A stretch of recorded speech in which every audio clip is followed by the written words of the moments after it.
At 00:15 hours on July 30th, 1945, 880 men hit the Pacific Ocean. The water temperature was 85 degrees, comfortable, almost warm. That warmth would kill most of them. The USS Indianapolis had just been ripped apart by 2 torpedoes from Japanese submarine I-58. 12 minutes from impact to the ship rolling completely. 12 minutes for 1,196 men to decide whether to jump or ride it down. 300 went down with her. The rest scattered across 25 square miles of open ocean. No lifeboats, no time to send a distress signal. No one knew they were sinking. Navy regulations required a report when any vessel failed to arrive at its destination. The Indianapolis was due at Leyte Gulf on July 31st. When she didn't show, no one filed that report. 3 separate commands assumed someone else was tracking her. The cruiser that had just delivered components for the atomic bomb to Tinian Island simply disappeared from official records while her crew floated in shark-infested waters 600 miles from the nearest land. Captain Charles McVeigh was in the water with his men. 51 years old, Naval Academy graduate, son of an admiral. He'd commanded the Indianapolis for 18 months, survived kamikaze strikes off Okinawa, earned the Silver Star. Now he treaded water in a kapok life vest, watching oil fires spread across the surface where his ship used to be. The fires illuminated scattered groups of survivors. Some held onto debris. Others wore life jackets. Many had nothing. The ship carried 1,096 officers and enlisted men. Approximately 880 made it into the water alive. Within the first 24 hours, that number dropped to 750. Hypothermia doesn't require cold water. The human body maintains a core temperature of 98. 6 degrees. Water conducts heat away from the body 25 times faster than air. At 85 degrees, the ocean was 13 degrees cooler than normal body temperature. Hour by hour, degree by degree, the water pulled heat from every man floating in it. Some survivors wore clothes, which trapped small pockets of warm water against their skin, temporary insulation. Others had jumped naked or in underwear. They went first. Dehydration accelerated the dying.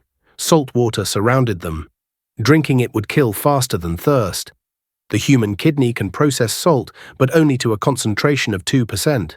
Seawater is 5% salt.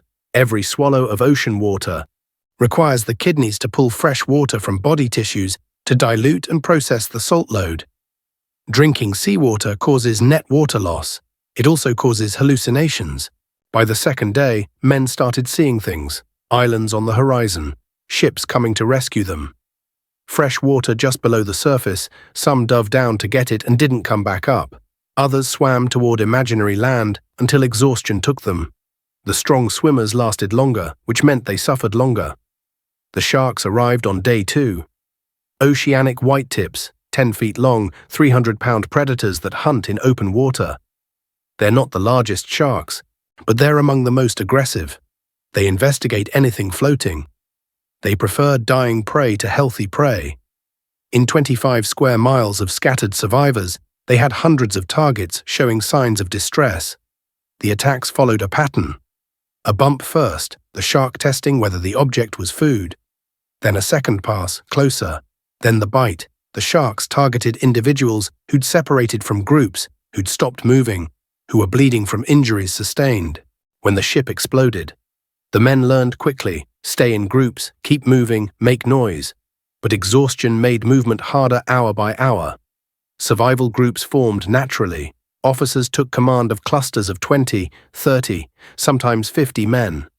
They organized watch rotations, rationed the few supplies that had made it into the water, kept count of who was still alive.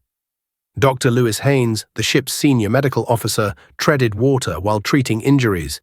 He couldn't see in the darkness. No supplies, no equipment, no hope of medevac. He used strips torn from life jackets as tourniquets. He amputated a gangrenous leg with a pocket knife.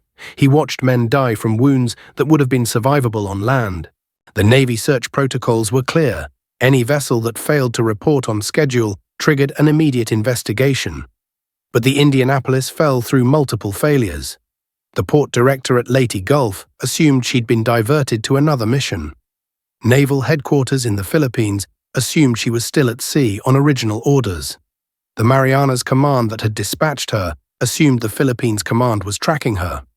3 days passed with no official record of her position or status. 800 men floated in the Pacific while the most powerful navy on Earth lost their paperwork. On August 2nd, 72 hours after the sinking, hallucinations became epidemic. Men believed they were back on the ship. They dove down to check on flooded compartments. They swam down to the engine room to restart the boilers. Their friends tried to stop them. Some succeeded, many didn't. The survivors stopped counting the dead after the first day. There were too many. The groups contracted. 50 became 40, became 30. The weaker swimmers dropped away one by one. The life jackets absorbed water and lost buoyancy. Some men slipped out of their vests in their sleep and sank before anyone noticed. Shark attacks continued in pulses. A period of calm, then sudden violence. The attacks weren't constant movie-style feeding frenzies. They were calculated. A shark would circle a group for an hour, then strike once and disappear. The men couldn't fight back. No weapons, no solid surface to push from. They could only cluster together and hope the shark chose someone else. It usually did. Predators prefer easy targets. A tight group of men splashing and yelling is harder to attack than an isolated individual drifting at the edge. This created a horrible calculus: stay with the group and survive, or drift away and become bait. Lieutenant Commander Haynes kept his group together through leadership, not orders. He couldn't command men who were hallucinating, couldn't physically restrain men trying to swim to imaginary rescue ships. He talked them down, reminded them of their training, their families, gave them specific tasks: count to 100, then count again, keep counting. Small goals that kept minds occupied, kept them from fixating on thirst and exhaustion, and the realization that no one was coming. On August 3rd, 96 hours in the water, Lieutenant Wilbur Gwynn was flying a routine anti-submarine patrol in a PV-1 Ventura bomber. He was 250 miles north of his base on Peleliu, tracking a malfunctioning antenna, not looking for survivors because the Navy didn't know there were survivors to find. At 11:20 hours, his co-pilot spotted an oil slick on the surface. They descended to investigate. At 1,000 feet, they saw heads. Dozens of them, small dark spots scattered across miles of ocean. Gwynn broke radio silence and reported the sighting. He didn't know what ship they came from. He dropped life rafts and emergency supplies, then circled to count survivors while his radio operator transmitted coordinates. The message reached the seaplane tender USS Doyle at 12:25. Within 30 minutes, a PBY Catalina flying boat, piloted by Lieutenant Adrian Marks, was airborne. By 1600, Marks was overhead. He saw hundreds of men in the water, many near death. He also saw sharks. Marks was ordered not to land. The open ocean was too rough for a seaplane. He circled for 30 minutes, watching men slip under the surface. At 16:30, he put the Catalina down anyway. Military regulations forbid seaplanes from landing in open ocean. Marks did it at 95 mphe, 10-foot swells, knowing he'd probably never get back in the air. The impact cracked the fuselage. Water poured into the hull. The aircraft was finished. But it could float. Marks and his crew pulled 56 men from the water. They packed them into every compartment, lashed more to the wings. The PBY was designed to carry 10 passengers. It now held 66 men and was sinking. Marks kept the engines running to maintain control while radioing for surface ships. The USS Doyle arrived after sunset. The destroyer USS Cecil Doyle picked up 93 survivors through the night, using searchlights despite the risk of Japanese submarine attack. Other ships converged: USS Madison, USS Ralph Talbot, USS Dufilio. By sunrise on August 4th, 316 men had been pulled from the water. The rest were gone. 579 men died between July 30th and August 4th. Some drowned immediately when the ship went down. Most died slowly from exposure, dehydration, drinking seawater, or shark attack. The exact number killed by sharks will never be known. Survivors reported different numbers, saw different attacks, experienced different horrors. Estimates range from dozens to over 150. What's certain is that the sharks were there for all 5 days. They fed on the dead and the dying. Some survivors were bitten but lived. Many were taken completely. Captain McVeigh survived. He was picked up by the Doyle after 108 hours in the water. Within weeks, he faced court-martial. The Navy charged him with failing to zigzag, a defensive maneuver designed to complicate torpedo targeting. The court-martial was unprecedented. No U.S. Navy commander had ever been court-martialed for losing a ship to enemy action during wartime. The trial became a spectacle. The prosecution called the commander of the submarine that sank the Indianapolis as a witness. Commander Mochitsura Hashimoto testified that zigzagging would not have prevented the attack. The court convicted McVeigh anyway. For 23 years, McVeigh received letters from families of the lost crew. Some thanked him for bringing their sons home. Others blamed him for the deaths. The letters arrived weekly, then monthly, then yearly, but they never stopped.